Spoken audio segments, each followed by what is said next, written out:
అసలు ఈ antibiotic resistance అంటే ఏంటి? అండ్ ఎండిఆర్ అంటే ఏంటి అంటే ఏం MDR. చెప్పు. సో MDR అంటే మనం మాట్లాడుకున్నట్టు multi drug resistant bacteria. Okay.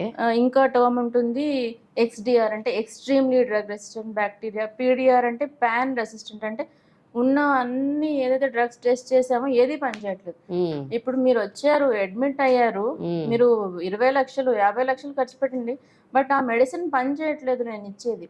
ఇంకా మనకి లూప్లో ఎన్ని యాంటీబయాటిక్స్ అని రెడీ చేయలేము కదా. So whatever antibiotics are available right now, they are not working. So that is called multi drug resistant organisms. ఇప్పుడు every hospital will have 70 to 80% of multi drug resistant organisms అండి. మీరు ఒకసారి వెళ్ళి మీరు test చేయించుకుంటే blood culture అంటాము, blood culture, urine culture, E T culture అలా ICU పేషెంట్కి. కల్చర్ అంటే బ్యాక్టీరియాని తీసుకెళ్ళి మనం ల్యాబ్లో బ్లడ్ శాంపుల్ని ఒక మంచి ఎన్వైరన్మెంట్లో దానికి ఫుడ్ పెట్టి దాన్ని పెంచి అదేంటి అని ఐడెంటిఫై చేస్తాం. ఐడెంటిఫై చేసి అది ఏ డ్రగ్స్కి పని చేస్తుంది, అంటే ఏ డ్రగ్స్కి ఇస్తే అది చనిపోతుంది బ్యాక్టీరియా అన్నది. సో ఇలా టెస్ట్ చేసినప్పుడు we're surprise that 70 to 80% resistant and they are not working. That is called multi drug resistant organism. It's a pandemic right now.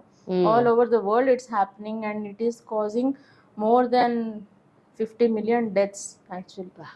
So that's how important it is. Hi everyone, Nenu mi Vedika. Please subscribe to Volgo Health. Don't forget.